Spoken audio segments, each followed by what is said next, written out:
हम लोग पढ़ेंगे Bihar state text book publishing corporation की वर्णिका भाग 2 कक्षा 10वीं के लिए। इस पाठ में केवल कहानी संग्रह है। आज हम लोग पढ़ेंगे दही वाली मंगम्मा, जो एक कन्नड़ कहानी है जिसको श्रीनिवास जी ने रूपांतरित किया है। श्रीनिवास जी का परिचय हम लोग देखते हैं। श्रीनिवास जी का पूरा नाम मास्ती वेंकटेश अय्यंगार है। उनका जन्म 6 जून 1891 ईस्वी में कोलार, कर्नाटक में हुआ था। श्रीनिवास जी का देहावसान हो चुका है। वे कन्नड़ साहित्य के सर्वाधिक प्रतिष्ठित रचनाकारों में एक हैं। उन्होंने कविता, नाटक, आलोचना, जीवन चरित्र आदि साहित्य की प्राय सभी विधाओं में उल्लेखनीय योगदान दिया। साहित्य अकादमी ने उनके कहानी संकलन शरणा कथे गुल्लू को सन 1968 में पुरस्कृत किया। उन्हें ज्ञानपीठ पुरस्कार भी प्राप्त हुआ। यह कहानी कन्नड़ कहानियाँ नेशनल बुक ट्रस्ट इंडिया से साभार ली गई हैं। इस कहानी का अनुवाद B.R. नारायणन ने किया है। इस कहानी का अनुवाद B.R. नारायण ने किया है। कहानी में मुख्य पात्र मंगम्मा से शुरू होती है। मंगम्मा बरसों से हमें बारी से दही दिया करती है। बेंगलुरु की तरह दूसरे शहरों में रोज आकर दही देना और महीने के बाद पैसे लेने को बारी कहते हैं, पर लगता है कि बेंगलुरु में ऐसी बारी का रिवाज नहीं। आमतौर पर जब भी मंगम्मा हमारे मोहल्ले में आती तब वह हमारे घर आकर दही लोगी माँ जी, बहुत बढ़िया है कहती है। हमें आवश्यकता होती तो हम ले लेते और उस दिन के भाव के अनुसार उसके पैसे दे देते या अगले दिन चुका देते। यह हमारी उसकी बारी की रीति है। वह औलूर के पास किसी गांव की है। उसके गांव का नाम शायद वेंकटपुर या कुछ ऐसा ही है। आते समय हमारे मोहल्ले से होकर ही आना पड़ता है और जाती बार भी हमारी तरफ से ही जाना होता है। मैं उससे ज़रा अच्छी तरह बात करती हूँ, इसलिए कभी कभी गांव से आते समय और सारा दही खत्म करके जाते समय दोनों बार मेरे पास आ जाया करती। आंगन में थोड़ी देर बैठती, सबसे बातें करती, पान सुपारी खाती। न रहने पर कभी कभी हमसे पान सुपारी मांगकर खाकर गांव जाती। ऐसे मौक़ों पर यदि मेरे पास समय होता तो वह अपना दुख सुख भी बताया करती। मुझसे भी सुख दुख पूछती। मुझे भला क्या सुनाती? यही कि बिल्ली ने दूध पी लिया, चूहे ने कुम्हड़े में छेद कर दिया। तब वह दुनिया ही ऐसी है कहकर अपने अनुभव की बातें सुनाती। बाद में यह भी कहती कि इस दुनिया में किस ढंग से चलना चाहिए।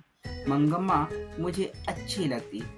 मुझ में और उसमें बहुत घनिष्ठता हो गई। कोई 1 महीने पहले की बात है। मंगम्मा ने सवेरे सवेरे आकर आवाज़ लगाई, दही लोगी माँ जी? मैं भीतर कुछ कर रही थी। मेरा बेटा बोला, हाँ लूँगा, और पास जाकर दही दो कहकर उसने हाथ फैलाया। मंगम्मा ने मटकी से थोड़ा अच्छा गाढ़ा दही निकालकर उसकी हथेली पर डाल दिया और बोली, जरा जाकर माँ जी को जल्दी से भेजो, मुझे जाना है। इतने में मैं आ गई। मंगम्मा बोली, माँ जी, सोने जैसा बेटा पैदा किया है। जैसे गुण तुम्हारे हैं वैसे ही उसे मिले हैं, पर इन सब से क्या लड़के के बड़े होने की देर है। फिर तो पता नहीं कैसी बहू आएगी। अब जो बच्चा अम्मा अम्मा करता पीछे पीछे घूमता है, उसे ही यह बात पता नहीं होगा कि अम्मा जिंदा है या मर गई। मैंने पूछा, मंगम्मा क्या हो गया? बेटे ने तेरी बात नहीं मानी? वह फिर से बोली, छोड़िए माँ जी, भावरे लेकर आया। पति ही जब बात नहीं पूछता था तो बेटा क्या सुनेगा? इस पर मैंने पूछा, तेरे घर वाले ने तेरी बात नहीं मानी क्या? वह कहने लगी, अरे माँ जी, मेरे भाग्य में एक अच्छी धोती नहीं थी, किसी और ने पहन ली। वह साड़ी के चक्कर में उसी के पीछे लग गया। जो भी हो, वह समझता रहा मेरा घर है, मेरी घर वाली है, इसलिए मैं भी चुप रही कि घर वाला तो है। सच कहती हूँ, अमृत बेचती रही, पति खा गए। पता नहीं मेरे नसीब में क्या क्या लिखा है, पर आपको एक बात कहती हूँ, ध्यान रखिएगा। घर वाला जब घर आए तो अच्छी तरह कपड़े लत्ते पहनकर घुमा कीजिए। मर्दों का मन बड़ा चंचल होता है, उनकी पसंद की साड़ी ब्लाउज पहनकर घुमा कीजिए। फूल इत्र आदि लगाकर उनके मन को बस में करना चाहिए। आपने जो साड़ी पहन रखी है काम धंधों के लिए ठीक है, जब घर में अकेली रहती हैं तब के लिए यह ठीक है। शाम के समय एक बढ़िया साड़ी पहन कर रहना चाहिए। मुझे जरा हंसी आई, लेकिन ऐसा लगा कि अनुभव से कितनी बड़ी बात कह रही है। साथ ही यह दुख भी हुआ कि उस अनुभव के पीछे दुख छिपा है। मैं बोली, हाँ मंगम्मा, तुम्हारी बात 16 आने सच है। बाद में मंगम्मा बोली, देखिए माँ जी, आदमी को ढंग से बस में रखने के 3-4 गुण हैं। कुछ लोग कहते हैं कि टोना टोटका करो या जड़ी बूटी खिला दो। अरे कहावत है, दवा करने से तो मशान ही जागता है। ऐसे लोगों की बातें नहीं सुननी चाहिए। कोई न कोई स्वाद की चीज बना कर दीजिए। आंखों को तृप्त करने को अच्छी तरह से कपड़े लत्ते पहन ओढ़कर दुखी रहने पर भी हंस कर बातें कीजिए। घर के लिए जो चाहिए एक बार खूब मंगवा लीजिए, पर बार बार मत मांगिए। पैसा जोड़कर जरूरत पड़ने पर 1-2 रुपए उन्हें थमा देना चाहिए। ये हैं सबसे बड़े टोने टोटके। घर वाली ऐसा करे तो घर वाला घर में कुत्ते की तरह रहता है, अगर ऐसा ना करे तो गलियों में भटकता है। मुझे मंगम्मा की बात के चमत्कार से आश्चर्य हुआ। 2 इधर उधर की बातें करके मैंने उसे भेज दिया। कोई 15 दिन पहले जब मंगम्मा घर आई तो लगा कि वह बहुत दुखी है। मैंने पूछा, क्यों मंगम्मा, ऐसे क्यों हो? वह बोली, क्या बताऊं माँ जी, ऐसा लगता है मेरी किसी को भी जरूरत नहीं। यह कहकर उसने अपने पल्लू से आंसू पोंछे। मैंने पूछा, क्या हुआ? बेटे ने कुछ कह दिया? उसने कहा, हाँ माँ जी, कुछ ऐसा ही हो गया। बहू ने किसी बात पर पोते की खूब पिटाई कर दी तो मैंने कहा, क्यों रे राक्षसी, इस छोटे से बच्चे को क्यों पीट रही है? तो मेरे ऊपर चढ़ बैठी, खूब सुनाई उसने।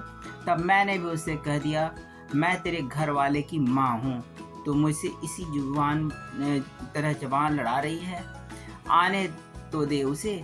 वह महाराजा घर आया, उससे मैं बोली, देख भैया, इसने बेमतलब में अनजान बच्चे को इतनी जोर से पीटा है। मैंने मना किया तो मुझे ही 4 सुनाती है। तू जरा अपने घर वाले को अकल सिखा। इस पर बोली, मुझे क्या सिखाएंगे? लड़का अगर कुछ उधम करता है तो उसे मना करने का हक मुझे नहीं। तुमने जैसे इन्हें पैदा किया वैसे ही मैंने उसे पैदा किया, मुझे क्या अकल सिखाने चली है? जो भी हो माँ जी, वह उसकी घरवाली है, मैं माँ हूँ। उसे कुछ कहा तो पलट कर जवाब देती है, मुझे कहे तो मैं क्या कर सकती हूँ? इस पर वह बोला, हाँ माँ, वह अपने बेटे को मारती है तो तुम उसके झगड़े में पड़ती हो, तो तुम क्यों उसके झगड़े में पड़ती हो? तुम मुझे दंड दो। तब मैंने कहा, क्यों रे, मुझसे गलती ही हुई। मुझे बहुत गुस्सा आया। माँ जी, बात मेरे मुंह से निकल ही गई।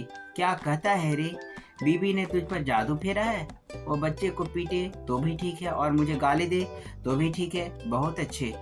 कल वह कह दे माँ को निकाल तो तू निकाल बाहर करेगा।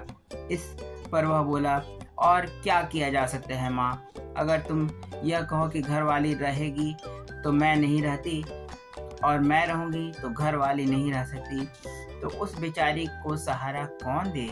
मैंने पूछा, मुझ बेसहारा का क्या बनेगा? तब उसने कहा, तुम्हारा क्या है माँ, तुम्हारे पास गाय बैल है, पैसा है, तुम्हें क्या मैं पाल सकता हूँ? मैंने पूछा, तुम्हारा कहना है कि मैं अलग हो जाऊं?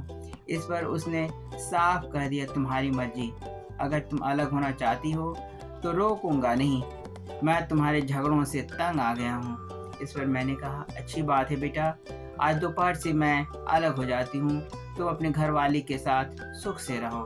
फिर दही लेकर चली आई माँ जी। मैंने दही लेकर उसे पैसे दिए और कहा, जाने दो मंगम्मा, घर जाओ, ठीक से रहो, सब अपने आप ठीक हो जाएगा। अगले दिन मंगम्मा आई तो पिछले दिन जैसा दुखी नहीं दिख रही थी, लेकिन मन पहले की तरह हल्का नहीं था। मैंने पूछा, झगड़ा निबट गया कि नहीं? इस पर उसने जवाब दिया, वह निबटने देगी क्या? कल दही बेच कर गई तो मेरे बर्तन भांडे अलग रख दिए थे, एक कुठले में रागी और एक में चावल, थोड़ा सा नमक मिर्च सब एक तरफ रखकर खुद खाकर और अपने पति को खिलाकर पांव पसारे बैठी थी। आप बताइए माँ जी, झगड़ा कैसे निपटेगा? मैंने मैंने थोड़ा हिट्टू बनाकर खाया। शादी के बाद बेटा कभी अपना रहता है माँ जी? सब ठीक है, जब उन्हें नहीं चाहिए मैं ही क्यों जबरदस्ती करूं? अलग ही रहने लगी माँ जी। रोज उस बच्चे को थोड़ा सा दही देकर बाद में बेचने आया करती थी। आज ठीक उसी समय वह उसे बच्चे को लेकर कहीं चली गई थी। मैं जानती हूँ कि उसकी यह चाल है कि मैं उस बच्चे से बात न कर पाऊँ। इतनी छोटी सी बात को कैसी रामायण बनाती जा रही है, मुझे आश्चर्य हुआ, पर मैं इसमें कुछ कर नहीं सकती थी। इधर उधर की कुछ बातें करके मैंने मंगम्मा को विदा किया। बाद में 2-1 दिन मैंने वह बात उठाई ही नहीं। ऐसा लगा कि वह अलग ही रहने लगी है। एक दिन उसी ने पूछा, माँ जी आप जो मखमल पहनती हैं ना, वह कैसे गज मिलती है? मैंने पूछा, क्यों मंगम्मा? तो वह बोली, इतने दिन तो बेटे और पोते के लिए पैसा जोड़ती रही, अब भला क्यों जोड़ूं? मैं भी एक मखमल की ब्लाउज पहनूंगी। मैंने कहा, एक ब्लाउज के 7-8 रुपये लगते हैं मंगम्मा। उस दिन मंगम्मा ने जाकर दर्जी से वह कपड़ा लिया और वहीं सिलने दे दिया।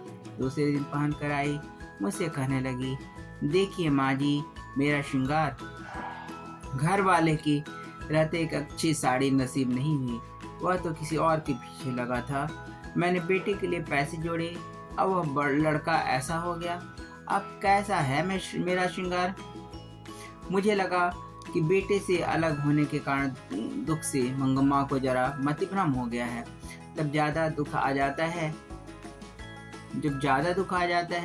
तब हर किसी को ऐसा ही हो जाता है। मैंने कुछ न कहा, पर सोचा इस जैकेट के कारण उसे किसी दूसरे से झगड़ा मोल लेना पड़ेगा। उनके गांव का एक लड़का बेंगलुरु में पढ़ रहा था। वह फिरंगियों की तरह अथवा पढ़े लिखे हम जैसों की तरह जरा नफासत से काला टाई पहनता था, जरा शौकीन था। उसने एक दिन मंगम्मा को देखकर पूछा, क्या बात है अम्मा, एकदम मखमल की जैकेट ही पहन ली? तब मंगम्मा ने कहा, क्या रे लड़के, यूं बड़बड़ कर बातें कर रहा है?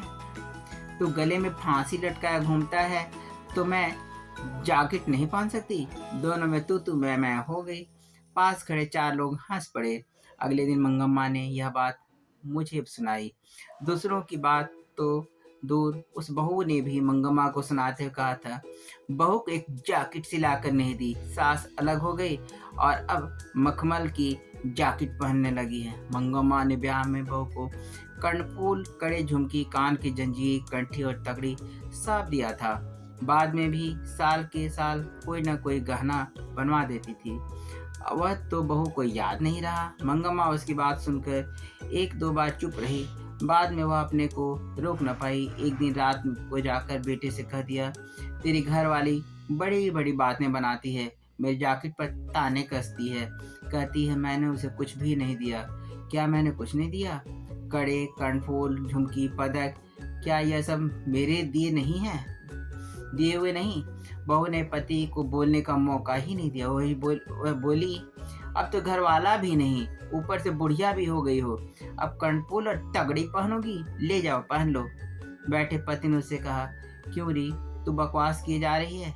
फिर माँ से बोला, माँ मैं तुम लोगों का झगड़ा पसंद नहीं करता, अगर तुम्हें चाहिए तो सारे जेवर ले जाओ। मंगम्मा बोली, माँ जी रास्ता चलने वाले भी इस तरह से बात नहीं करते, चाहिए तो जेवर लेकर चली जाओ। कहकर उसने सारा दोष मुझ पर ही मढ़ दिया। अब ये जन्म किस लिए? यह सुनकर मुझे बड़ा दुख हुआ, वह भी इसलिए कि बुढ़िया ने अपने पोते को पीटने से मना किया था।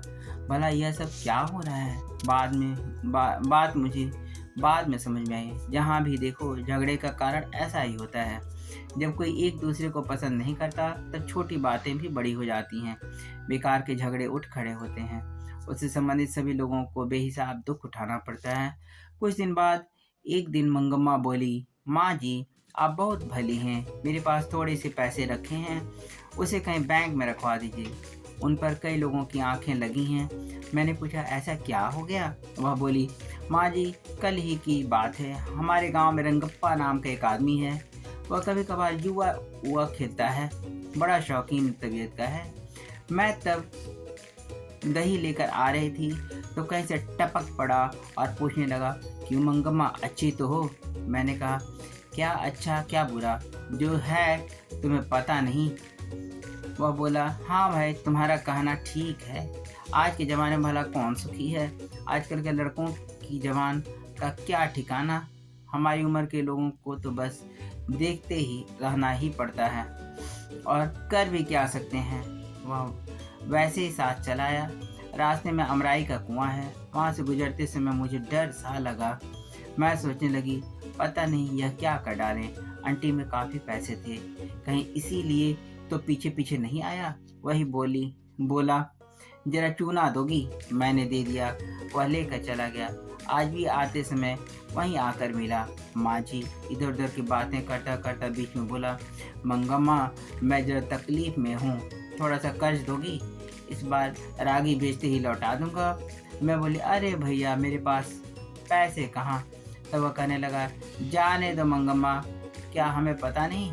पैसे को यहाँ वहाँ गाड़ कर रखने से भला क्या मिलता है? फिर थोड़ी देर बाद वही बोला, तुम्हारा बेटा तुम्हारे साथ रहता तो मैं तुमसे कर्ज नहीं मांगता। मैं जानता हूँ तुम अपनी बहू के लिए कोई ना कोई चीज़ बस बनवाती रहती थी। अब वह बात तो नहीं रही। देखिए माँ जी, औरत अगर अकेली हो जाती है तो लोगों की आंखें उसकी तरफ लग जाती हैं। मैंने मंगम्मा से कहा, मैं अपने घर वाले से पूछ कर बताऊंगी। मैंने उनसे इस बारे में कोई बात नहीं की। दूसरे दिन मंगम्मा ने दही लेने के बाद आंटी से एक थैली निकाली और कहने लगी, माँ जी जरा भीतर चलो, गिन लो। मैं बोली, मैंने अभी उनसे नहीं पूछा नहीं, अभी रखे रहो, फिर ले आना। मंगम्मा कहने लगी, मुझे बहुत डर लगता है माँ जी। आज भी रंगप्पा आया था अमराई के पास तक। कहने लगा, जरा बैठो मंगम्मा, ऐसी जल्दी क्या है? मेरे पास ये पैसे भी थे। मेरा दिल जोर से धड़कने लगा। अगर मैं नहीं रुकती तो वह जबरन बाँह पकड़कर बिठा लेता। इस डर से बैठ गई। वह दुनिया जहान की बातें करता रहा। बाद में मेरा हाथ पकड़ कर बोला, मंगम्मा, तुम कितनी अच्छी हो। जवानी में भी घर वाले ने मेरा इस तरह हाथ नहीं पकड़ा था। बाद में भी किसी और ने इस हाथ को नहीं पकड़ा। आज इसने आकर पकड़ा। मैंने हाथ छुड़ा लिया और पूछा, क्या बात है रंगप्पा, आज बड़े रंग में हो? मेरा अच्छापन देखने को तुम मेरे घर वाले हो क्या? कहते हुए उठकर तेजी से चली आई। माँ जी, कल उसने पैसे मांगे थे, आज उसने पान मांगा। जिसने मड़वे के तले बैठकर मोर बांध कर गठबंधन करके हाथ थमा, वह तो कभी का चला गया। भरी जवानी में घर वाले ने मुंह मोड़ लिया। कोई और होती तो यह सोचकर खुश हो जाती कि घर वाले ने तो पसंद नहीं किया, पर कोई तो पसंद करने वाला मिला। पर मैंने अपना धर्म नहीं छोड़ा। इस बदमाश ने आकर मेरा हाथ घरवाले से भी ज़्यादा हक से पकड़ लिया था। मुझे लगा कि बेचारी का जीवन बेकार में ही दुखी होता जा रहा है। इसलिए मैंने कहा, यह सब फजीहत काहे का मंगम्मा? चुपचाप जो हुआ उस पर मिट्टी डालकर बेटे के साथ रह क्यों नहीं जाती? मैं तो रह जाऊंगा माँ जी, पर वह रहने दे तब ना। बेटे से यह सब बता दो। हाय राम, हो हल्ला करके मेरी बहू तो मुझे जाती से ही बाहर कर देगी। मुझे देर हो रही है माँ जी, मैं चलती हूँ। कल अपने उनसे पूछ कर रखिएगा। कहकर मंगम्मा चली गई। 1 घंटे बाद वह फिर आकर बोली, माँ जी, आज एक बात हो गई। क्या? बच्चे के लिए थोड़ी सी मिठाई लेकर टोकरी में रख ली थी। मंगम्मा ने पहले ही बताया था कि उसके पोते को उसके पास वह आने नहीं देती, इसलिए मुझे यह समझ में ना आया कि बच्चा कौन सा है। मैंने पूछा, किस बच्चे के लिए? और कौन सा बच्चा माँ जी, मेरा पोता ही तो। तुम्ही ने तो कहा था वे तुम्हारे पास नहीं आने देते। उसकी माँ तो मना करती है, पर बच्चा क्या रुक सकता है? आंख बचाकर आ ही जाता है। कभी कभी जरा दूध पी जाता है, कभी दही मांग लेता है। थोड़ा सा कुछ मिल जाने पर नाच उठता है। जरा भी शोर मचाता है तो तेरी माँ सुन लेगी कहते ही चुप हो जाता है। बच्चों का खेल ही तो असली खेल है। उसी के लिए थोड़ी सी मिठाई लेकर रखी थी। वह सुकापुर है ना, उधर से आ रही थी। वहाँ एक आम का पेड़ है ना, उस पर बैठा एक कौवा झट से मिठाई की पुड़िया उठा ले गया। आज कैसी अजीब बात हो गई, एक बच्चे की मिठाई की पुड़िया चली गई तो क्या हो गया, फिर से खरीद लो। यह बात नहीं माँ जी, कहते हैं कि कौवे से आदमी का स्पर्श नहीं होना चाहिए, इसीलिए कहा। उससे क्या होता है, कहते हैं उससे जान को खतरा हो जाता है। मुझे लगा कि मेरे दिन पूरे हो चले। बाद में यह सोचकर खुशी भी हुई कि चलो अच्छा हुआ, यह जन्म किसी को भी नहीं चाहिए। अच्छा है, जल्दी से भगवान के चरणों में पहुंच जाऊंगी। जो भी हो आज ही हो। तुम भी कैसी पागलपन की बातें कर रही हो। पहले तो कौवे को आसानी से मिठाई मिल जाए, ऐसे रख कर लाओ। अगर वह उठा ले जाए तो कहो कि जान का खतरा। यह कौन सी अकल की बात है। जाओ चुपचाप घर जाओ। तो आपका यह कहना है कि कोई डर नहीं है।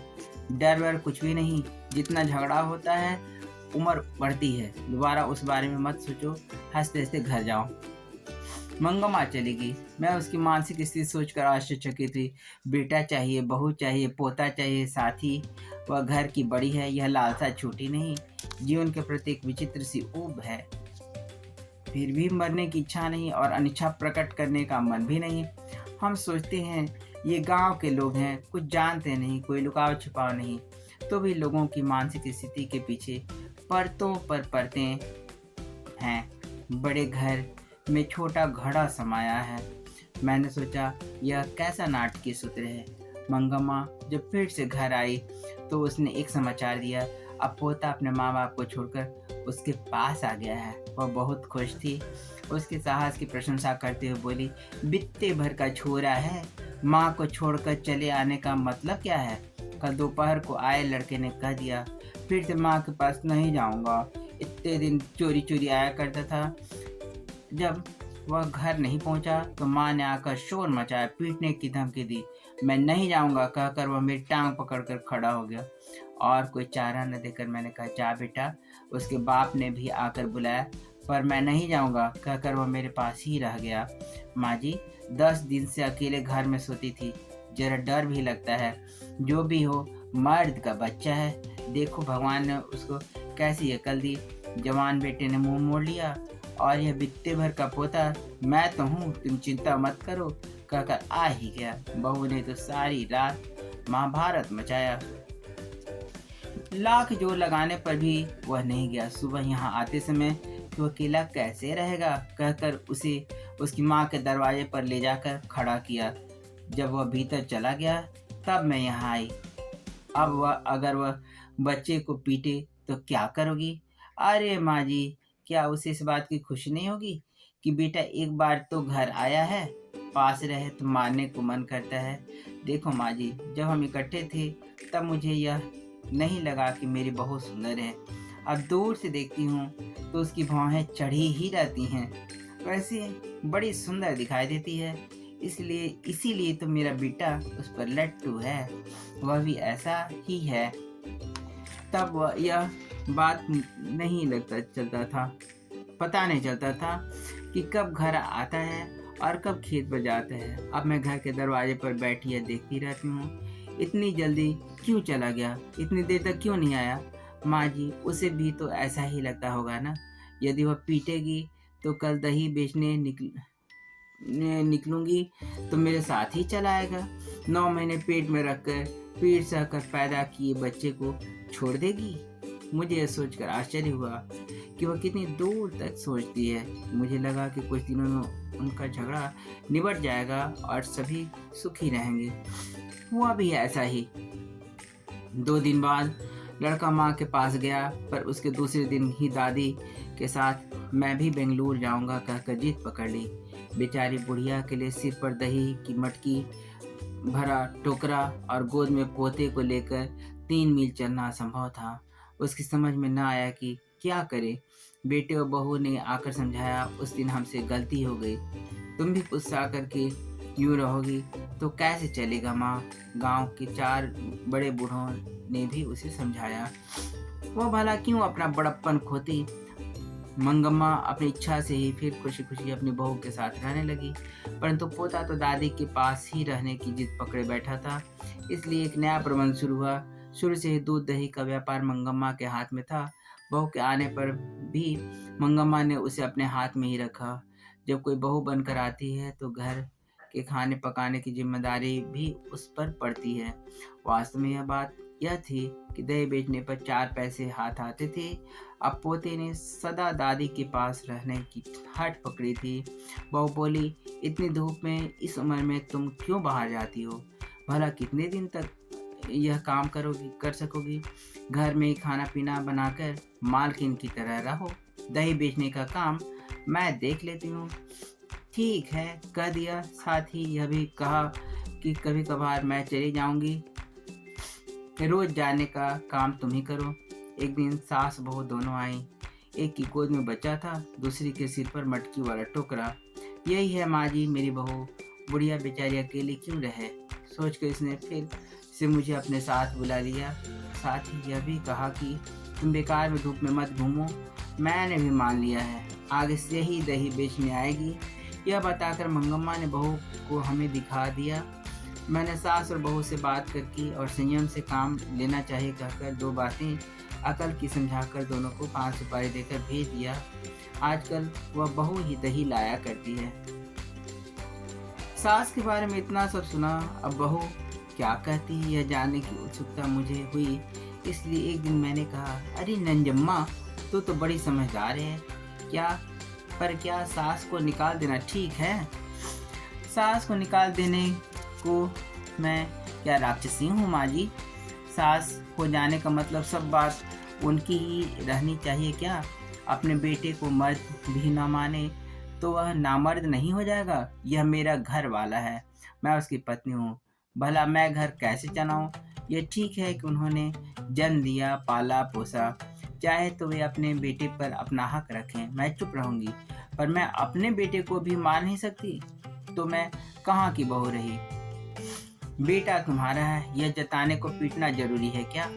मारना प्यार करना तो चलता है, पर जब मारने पर पूछती है कि क्यों मारती है, तब प्यार करने पर क्यों नहीं पूछती? इसलिए इन सब से कौन माथा पच्ची करे? मेरा बेटा मेरा है, मेरा पति मेरा होना चाहिए। बहू होकर मैं अगर एक बात न कह सकूं, एक थप्पड़ न लगा सकूं, तो मेरा घर चलाना किस काम का? मुझे मंगम्मा ने जब अपनी बात सुनाई थी तब लगा था कि उसकी बात सही थी। अब इसने अपनी बात कही तो लगा कि इसकी बात भी सही है।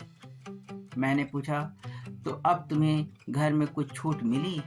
अब पहले से जरा ठीक है, जो भी हो जरा संभल कर चलना ही पड़ता है। अगर झगड़ा करूं तो मेरी सास पता नहीं किसे सारे पैसे दे डाले। हमारे गांव में रंगप्पा नाम का एक आदमी है। जब मेरी सास अलग थी तब उसने मेरी सास से कर्ज मांगा, वह देने को तैयार हो गई थी। यह रंगप्पा से ही पता चला था। तब मैंने बच्चे को सिखाया, तो अपनी दादी के पास चला जा, वो मिठाई देती है। हमारे घर कदम मत रखना। झगड़ा किसी तरह निपटाने को मैंने यह सब किया माँ जी। तो पोता दादी के पास अपने आप नहीं गया, बच्चा भी गया, मैंने भेज भी दिया माँ जी। यह सब बताने की बातें थोड़े ही है, आदमी लोग यह सब कहाँ समझते हैं। मुझे ऐसा लगा कि मंगम्मा भी अक्ल से कुछ कम नहीं। उस घर में अब सास और बहू में स्वतंत्रता की होड़ लगी है। उसमें माँ बेटी और पति पत्नी है। माँ बेटे पर से अपना हक नहीं छोड़ना चाहती, बहू पति पर अधिकार जमाना चाहती है। यह सारे संसार का ही किस्सा है। इसकी हाजिर क्या होगी यह कहा नहीं जा सकता। पास में खड़े बच्चे का पांव खींचने वाले मगरमच्छ की सी दशा बहू की है, ऊपर से बांह पकड़कर बचाने की सी दशा माँ की है। बीच में बच्चे की चेष्टा करने वाले को कष्ट होता है। गांव में यह बात दही बेचने वाली मंगम्मा के घर में है, तो शहर में दही लेने वाली मंगम्मा के घर में भी है। यह नाटक चलता ही रहता है। इस नाटक का कोई अंत नहीं है। पाठ में मंगम्मा दही बेचने वाली औरत है और नंजम्मा उस दही बेचने वाली मंगम्मा की बहू है, और रंगप्पा उस गांव का एक बदमाश किस्म का व्यक्ति।